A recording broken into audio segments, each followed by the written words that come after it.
Nah, izinkan kami memberitahukan ya bahwa terdapat kemungkinan, karena ini memang belum kami putuskan, ya, lintas fraksi akan mengajukan di samping tentu penajaman penjelasan, mungkin ada 1-2 pasal tindak pidana baru. Karena ini banyak diaspirasikan oleh berbagai elemen masyarakat kepada kami di DPR. Apa yang disebut sebagai tindak pidana untuk rekayasa kasus. Ya. Jadi ini kira-kira saya tidak tahu persis, tapi mungkin menjadi bagian dari bab atau subbab di bawah obstruction of justice. Ya. Ini kira-kira sederhananya kalau buat teman-teman media yang akan di atas ini kan kira-kira kan suka ada keluhan ini bahwa tidak terjadi tindak pidana narkotika tapi narkotiknya ditaruh di mobil, dilempar atau di mana gitu loh. Nah, kira-kira ini untuk mengcover itu, untuk memastikan bahwa penegakan hukum kita itu ya memang penegakan hukum yang bukan hanya adil tapi juga benar, tidak dibuat-buat. Untuk itu maka yang melakukan apakah dia penegak hukum atau bukan penegak hukum ke depan juga harus diancam pidana.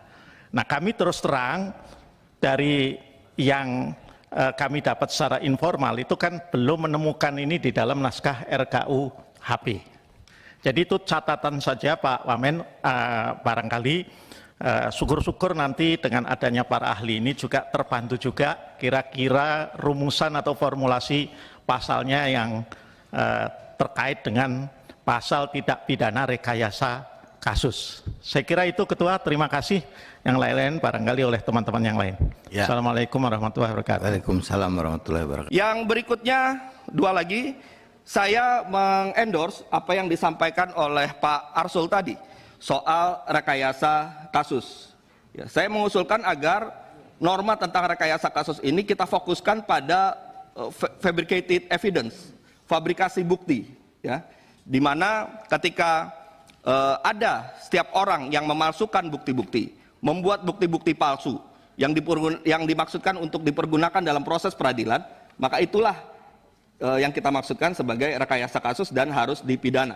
Ini untuk mencegah hal-hal yang memang selama ini menjadi pengalaman kita. Dan terakhir, untuk narkotika, ya, ada di pasal 611, sebagaimana yang sudah disampaikan di tanggal 3 Oktober yang lalu, ya, kita sedang menyusun RUU narkotika.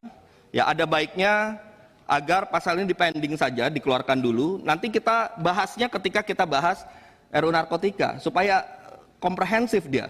Pendekatannya tidak, kita kan punya semangat untuk ketika kita memperlakukan kebijakan narkotika, maka pendekatannya tidak hanya soal hukum, tidak hanya soal pemidanaan, tapi di situ ada persoalan kesehatan. Kita mendorong rehabilitasi. Nah, kaitan ini dengan pidana kan harus sama. Oleh karena itulah maka usulan saya agar khusus untuk narkotika, biarlah tindak pidananya, deliknya kita atur nanti di dalam RUU narkotika yang juga sedang sama-sama kita bahas. Demikian pimpinan, terima kasih atas waktunya. Masalah yang kedua, ini saya jadi muridnya Pak Asrul Sani ini. Dari mana dapat terminologi tindak pidana rekayasa, saya nggak tahu. Tapi kok mengena di hati saya, Pak. Tapi karena di sini ada para ahli, substansi yang disampaikan cocok nggak dengan terminologi itu? Saya ingin mengembangkan ilustrasi lebih jauh, Pak, supaya nanti nama tindak pidana itu tepat dan ahlinya ada di sini semua. Contoh yang lain bukan narkoba, kasus Sengkon dan Karta. Itu rekayasa kasus, bukan rekayasa alat bukti. Rekayasa menjadikan tersangka itu juga rekayasa, harus jadi tindak pidana. Rekayasa menjadikan orang menjadi saksi padahal dia tidak tahu juga rekayasa. Sengkon dan Karta karena dibenci oleh lingkungannya, penyidik kalang kabut tidak menemukan siapa-siapa tersangkanya, orang yang paling jahat di wilayah itu udah jadikan tersangka. Rekayasa, Pak. Itu belum lama. Dan itu kebetulan saya yang membela Gunel menemukan siapa sesungguhnya pembunuh itu, bahkan bahwa Sengkon dan Karta tidak bersalah. Saya membela Gunel. Dan saya pastikan Sengkon dan Karta tidak salah semata-mata karena dibenci oleh lingkungannya, karena dia nakal. Tapi dia tidak melakukan tindak pidana itu. Penyidik itu diapakan? Dibolehkan nggak dia bebas begitu? Saya mendukung Pak Asrul. Ibu Arkristuti, mohon maaf, saya dikoreksi. Karena saya ambil contoh yang lebih tajam lagi, karena itu terjadi setelah Perang Dunia Kedua. Itu terjadi di negeri Belanda. Ada komisaris yang gila hormat di negeri Belanda. Selalu berhasil. Suatu saat ada pembunuhan, tidak ditemukan pembunuhnya. Ini kan dimuat dalam buku Peradilan Sesat. Karena tidak ada ditemukan calon tersangka, sulitnya bukan main. Si komisaris yang jauh-jauh tempat bertugasnya di Bonn, diundang untuk menangani ini. Mereka juga nggak menemukannya, tapi dia takut reputasinya jatuh. Otaknya berputar. Ini rekayasa kasus. Otaknya diputar. Untuk mendapatkan tersangka harus dicari orang yang paling jahat dan sering melakukan tindak pidana. Mirip dengan kasus Sengkon dan Karta. Problemnya dia tidak mendapatkan saksi-saksi. Karena pinter dia putar otak lagi. Dicari data, siapa yang sering menggugurkan kandungan di wilayah ini. Diancam, mau nggak jadi saksi? Kalau nggak, dibongkar kasus pengguguran kandungannya. Nyerah.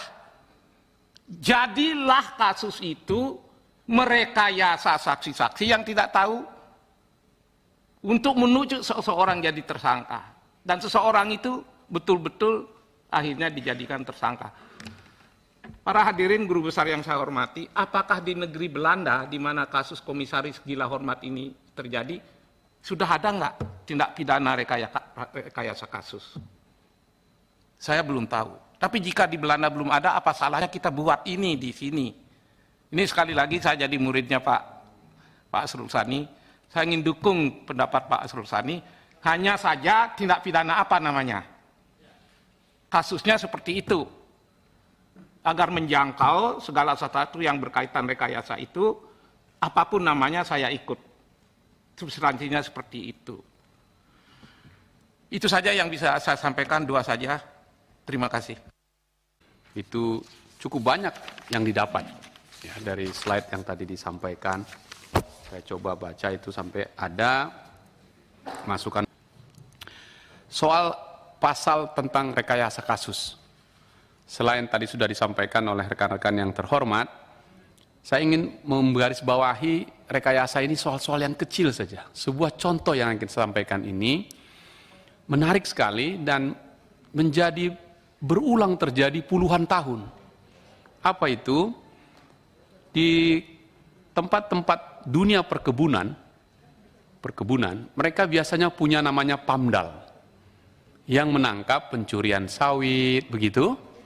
Oke, dikumpul dia periksa sendiri, diabdelingnya, pindah lagi ke kantor pusat, selesai lengkap, diberkas, baru diantar ke Polresnya, diserahkan di situ. Justru penyidiknya nggak pernah tahu apa yang terjadi di TKP itu. Dia tinggal bawa flash disk kan, Pak? Dibawa flash disk, masuk, pindahkan di kop surat, sudah selesai di situ. Nah, begitu sudah mau selesai, pergilah dia ke truk tempat barang bukti tadi, sawit janjangan ini. Lalu dilihat, ini yang kau curi? Betul, tapi nggak sebanyak itu. Kami cuma ambil 20 janjang, dihitung kalau ini kenapa 75? Begitu. Lalu dicek, nah kalau 20 janjang itu harganya sekitar 600 sampai 800 ribu rupiah saja. Kalau 75 sudah di atas 2,5 juta. Lewatlah tadi yang pidana ringan tadi kan begitu Pak. Nah, ini rekayasa yang paling sederhana. Sudah diberkas selesai gitu. Di mana dia TKP-nya, bagaimana dia melakukan itu dan seterusnya tidak dapat. Akhirnya mudah sekali ini masuk, ketok, bawa ke pengadilan, selesai, masuk 2 tahun begitu. Nah, karena itu ini rekayasa yang paling simpel dan sederhana. Karena itu kita ingin mengatakan penyidik kita yang punya power penuh sekali kan harus dikontrol. power must be controlled by another power gitu. Nah, kita sering juga menyampaikan setajam-tajamnya peluru pistolnya polisi, lebih tajam pulpennya. Lebih tajam pulpennya, Pak. Mau jadi apa ini barang begitu. Pengalaman yang panjang ini, tadi teman-teman ngangkat kasus yang lain, saya angkat yang paling bawah, termasuk yang paling kecil di polsek-polsek yang memang diberi kewenangan juga menyidik, ini betul-betul menjadi tak terkontrol. Oleh karena itu, menurut pandangan kami, pasal tentang rekayasa kasus ini harus kita masukkan sebagai bagian kita mengontrol power yang terlalu besar berada di tangan penyidik tadi. Meskipun ada pengawasan internal, tetapi kita ingin mengatakan ini juga menjadi soal kita. Termasuk tadi yang disebut saudara saya, sahabat saya, Bang Tobas, pabrikasi bukti-bukti. Contoh yang paling menarik misalnya, terbuka malah, bukan direkayasa. Ini kalau penyidik ada target dia di Sat Narkoba misalnya. 1 bulan itu harus, karena quantity case yang harus dikejar, 10 kasus misalnya 1 bulan. Sudah tanggal 28 akhir bulan, belum ada kasus itu. Terjadilah yang di Binjai itu kan. Dia naik sepeda motor, dia ambil itu barang bukti, tetangganya agak-agak dekat ke dapilnya Bang Jamil ini, arah ke Aceh situ kan, dilempar itu kecil. Ketangkap, nah sudah, kena dia di situ. Atau tadi dimasukkan di mobil, dan jadi dan seterusnya. Ini telanjang mata yang terjadi kita hadapi di masyarakat. Karena itu, saya sepakat dengan sahabat-sahabat semua, masih berkesempatan kita untuk menghentikan praktek seperti ini. Formula normanya kita bahas nanti di tanggal 21 atau 22. Kepada pemerintah dan para guru besar yang ikut serta melakukan sosialisasi rancangan KUHP ini ke masyarakat, terutama kalangan akademisi, dan juga terakhir tadi soal rekayasa kasus, ya, rekayasa kasus. Dalam catatan teman-teman LSM sejak 2019 sampai 2022 itu ada 27 ya kasus-kasus yang direkayasa oleh aparat penegak hukum. Itu yang tercatat oleh mereka. Barangkali yang tercatat dan kita belum lagi yang di mana-mana itu di pelosok-pelosok itu nggak tercatat. Dan jangan kita anggap remeh loh 27 kasus itu. Ya, 2019 sampai 2022 ada 27 kasus rekayasa ya yang dilakukan oleh aparat penegak hukum. Dan saya katakan jangan walaupun 2019 sampai 2022 ya ada beberapa tahun hanya 27, tapi jangan kita lihat 27-nya. Ya, tapi kita lihat rekayasa kasusnya karena negara itu hadir untuk melindungi warga negara, tapi oleh aparat negara justru sebaliknya, kan itu ya. Itu jadi jangan dilihat jumlahnya, tapi lihatlah bagaimana fungsi negara dan aparat negara, dalam hal ini aparat penegak hukum. Nah, karena itu saya pikir rekayasa kasus ini perlu dipikirkan untuk kita bicarakan dalam perubahan KUHP ini, dan tentu saja ini tidak sama dengan rekayasa cinta ya Bu.